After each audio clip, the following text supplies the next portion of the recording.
We need to talk about authoritarianism from Second Thought. Second Thought is ostensibly the largest, like, socialist channel on YouTube, at least to my understanding. The problem is that, of course, he's not actually a socialist. Second Thought is socialist in the sense that his values nominally overlap with socialists, as long as they don't contradict his primary, like, directive, which is to defend anti-American countries. That might seem based and red-pilled, but when you remember that China, for example, is just doing capitalism worse than America, it's actually really damaging to socialism, like conceptually, to have people like launder the image of authoritarian governments and pretend that that's socialism. In his case, though, he, like, ideologically, he's probably closer to a fascist, where in terms of like his priorities, he is willing to critique the problems with America, but only insofar as they service the defense of authoritarian countries. This is like a consistent issue with a lot of people on the left, unfortunately, where the ideological leftist, the real leftist, would be somebody who understands that the state is fundamentally incompatible with like the Marxist vision of communism, like literally stateless society, right?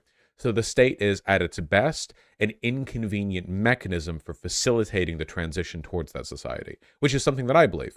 I don't think we can just jump into statelessness, but I do think that the state should be treated with a significant degree of like scrutiny, you know, because time and time and time again, we've seen socialist revolutions kind of like fall or cut under themselves because the people who ended up in charge just didn't do the socialism. They just empowered and enriched themselves at the expense of the proletariat. So yeah.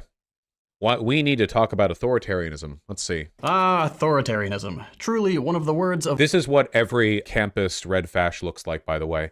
They are always some like pampered upper middle class white person who lives in the West, who would never ever in a million years move over to the countries they defend because those countries don't have freedom of speech and it would put them at risk, like significant risk.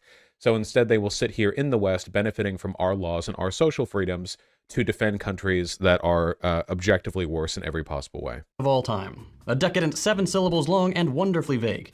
If you've ever had a conversation about politics, and if you're watching this channel, I'm sure you have. The definition of authoritarianism is vague, as is the definition of all other nebulous social and political concepts. It's not really specific to the term authoritarianism. Democracy, for example, is an extremely vague term. Like, the term democracy only kind of refers to like people in a system decide about the system, but like that's like there's an unlimited number of ways you can do that. You've likely heard someone use the term, or maybe he's just going to be like, what does authoritarianism even mean, the whole video, isn't he? Yes. So what he's going to be doing here is cribbing from Engels' terrible pamphlet on authority, and the basic gist of what he's going to be saying here is authoritarianism doesn't mean anything because its definition is vague and nebulous. Also, revolutions are inherently authoritarian because you're forcing people to do something. Yeah, dude, slave revolts are totally authoritarian. Actually, fighting authoritarianism is authoritarian? Yeah, it's very stupid. And thirdly, he's going to argue that what we call authoritarianism is actually socialist societies defending themselves. You see, Stalin actually needed to criminalize homosexuality and kill like fucking millions of people in order to protect socialism, the thing he definitely did. Authoritarianism. Favoring or enforcing strict obedience to authority, especially that of the government, at the expense of personal freedom.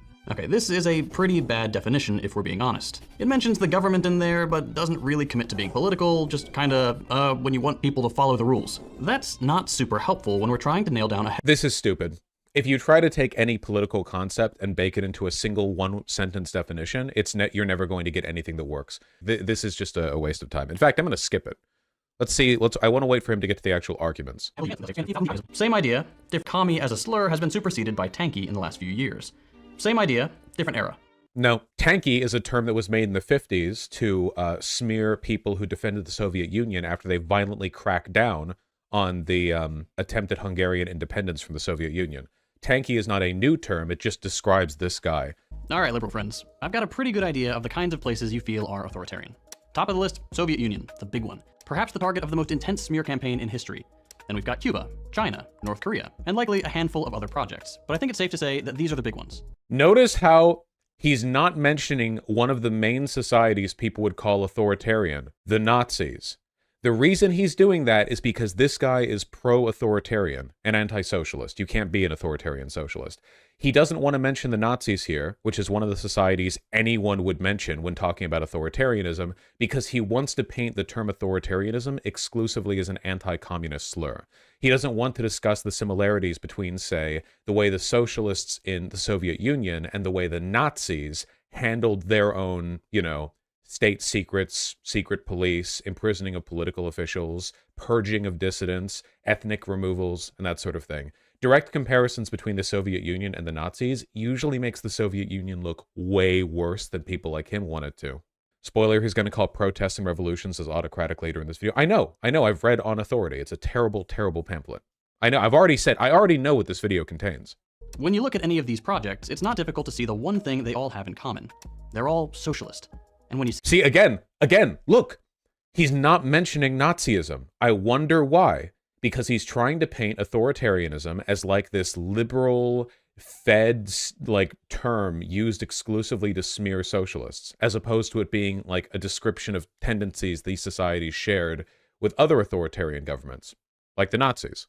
If we look at any other country on Earth, let's say China, the hot-button supposed authoritarian hellhole of the day, and we compare police violence stats, the US is far worse. Anyone remember this? American police have done a lot of bad things, but I don't remember them completely demolishing a multi-million strong protest, occupying an entire city and disappearing the leaders behind the protests. I don't actually remember them doing that over here in America recently. Also, he thinks China's honest with their statistics. I mean, this guy, like, denied the Uyghur Muslim genocide and basically said, like, none of it is happening. This guy literally did, if I remember correctly, this guy literally did the, like, all the evidence of China ramping up surveillance in the Xinjiang province is fake and a lie, even though the Chinese government themselves say they're doing it. But also, if there are any Uyghur Muslims arrested, that's because they're terrorist sympathizers. So again, like, he doesn't have any principles. Like, you have to understand that. Exactly the same with regular old American fascists who lie nonstop. The only consistent belief they have, usually, is a defense of, like, the white man, right? They will argue any number of contradictory things as long as it brings them to what they perceive to be a defense of that, of white supremacy and of chauvinism. In the US, in 2022, police killed 1,201 people. In China, that number is 0. Oh, wait. Nope, I read that wrong. 0 people killed by police since 2019, a year— Does he actually believe this shit? Okay, yeah. Hey, I just took a look at Assad's election numbers, and he got 99.999% of the vote. So actually, he's the most democratically beloved leader in history. Yeah, the Chinese government disappears people. Social Democrats sniping at Tankies for being authoritarian doesn't do the movement any good. Yes, it does. We shouldn't associate with the presence of red fascists in our left coalition is the biggest thing holding us back by far, like massively so. The chains that bind the modern left to like the Soviet Union and China are the biggest things holding us back, easily, 100%. But the moment a new system takes steps to ensure the security of their people and their new project, they're labeled authoritarian. I think part of this is— I'm sorry? Security of their people and how more pure. But the moment a new system takes steps to ensure the security of their people and their new project— Takes steps to ensure the security. This is war on terror rhetoric right here. Literally, this is like, oh, wow. So you've taken issue with us protecting people? Like, nice euphemism, dog. Oh, yeah, dude. What did they do exactly? Criminalizing homosexuality? Was that necessary to, yeah. It does sound like 14 words rhetoric, yeah, because it's functionally the same, you know?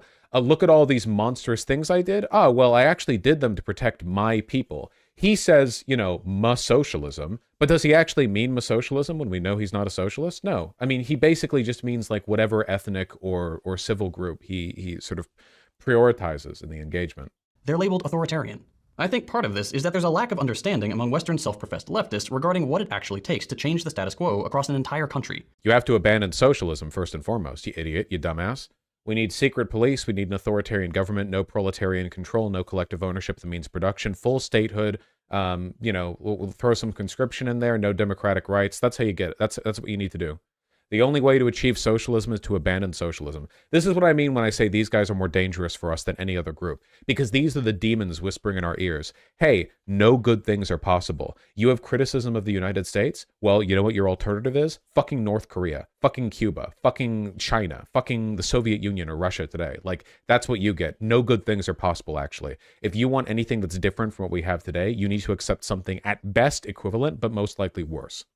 That's all you get. To your point about Tankies holding the left back, Tankies even being included in any way as the left proves too many leftists really have not developed the ability to recognize and criticize fascism that doesn't come wrapped in an American flag. Yeah, literally. The fact that there are There are leftists who defend Assad is such a perfect example of that. Like, bro, what the fuck do you believe, actually? Like, for a lot of socialists, like, the number one belief that Marx wrote down, like, read all 3 fucking chapters of Das Kapital, and what does it say written on the first page in all of them, and then nothing else on any of the other blank pages? It says America bad, and that's it. As long as what you're saying is America bad, you're doing socialism, baby.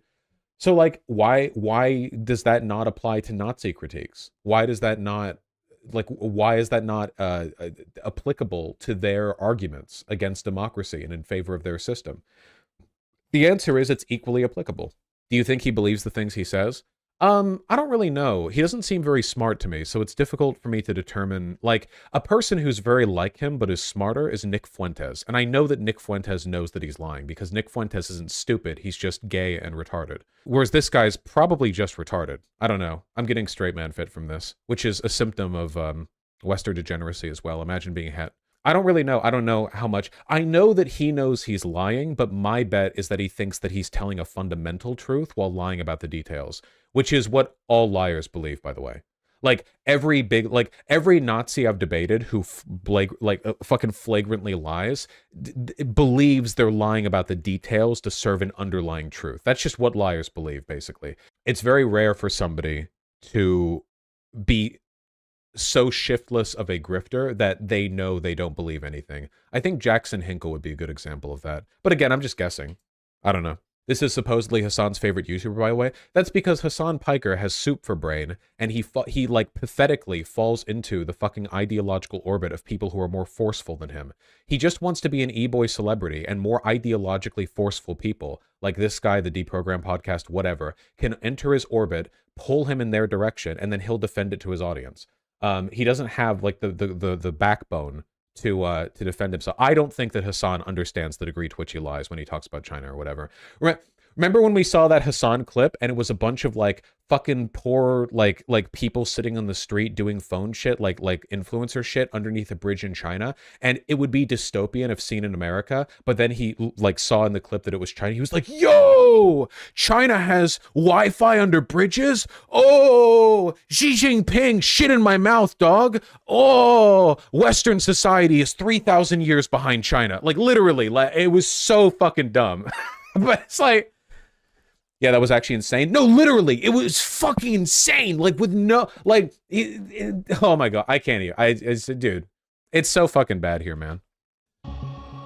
One final thing that's important to note is that this anti-authoritarian stance is very much a Western thing. And I think the... Oh my God. Dude, there are so many actual leftists in China that have been disappeared or arrested for criticizing the CCP for not being a socialist organization. This shit is actually racist, unironically. No lie, what he's about to do is, well, you see, all the blacks and browns of the world actually don't believe in your degenerate Western democratic value. Now, I, as a good white, do believe in it. I know that all the people of Africa and Asia, every single one of them, actually know that having a glorious leader is the best thing for their society. It's you who is racist. Like, the belief that every Chinese person is like an ant in a hive mind who all uncritically accept the ideological precepts of the CCP is very common to Tankies, in the same way that Nazis have to pretend that every like white person has a shared set of values. It's an extremely racist, orientalist, otherizing, or othering, I guess, way of thinking about politics. We all have a responsibility to choose our words carefully, apply labels correctly, and hold our own nations to the same standard we expect others to meet. Maybe it's time we retire the word authoritarian and try to engage with the facts more precisely, more honestly, and in good faith. Notice how he didn't engage with any specific detail of any element of any society that he's ostensibly defending here. And also, notice how for some reason, his video critiquing the use of the word authoritarian doesn't involve any kind of like criticism of the Nazis. Genuinely, I want to know what his criticism of the Nazis would be if you left out the Holocaust. Genuinely asking, by the way. So from like, I don't know, go from like 33 up to 39 or something. What issues do you have with their behavior? Like, for like, really? Look, I'm genuinely asking. So the Nazis had secret police. Okay. They engaged in selective ethnic oppression on the basis of national security. The Soviets and Chinese did that as well. The Chinese still do this. Guys, the Chinese engaged in selective oppression of a different ethnic group just 2 years ago. And this guy defended and denied it. It literally just happened. The Chinese government just did it to the Uyghur Muslims, and he defended it. So on what grounds would he criticize the Nazis? Well, they didn't make industry public? You know what? The Soviets didn't either. Neither did China. Man, that took too long. All right, did everyone get their nice, like, good fill of anti-red fascism for a little while?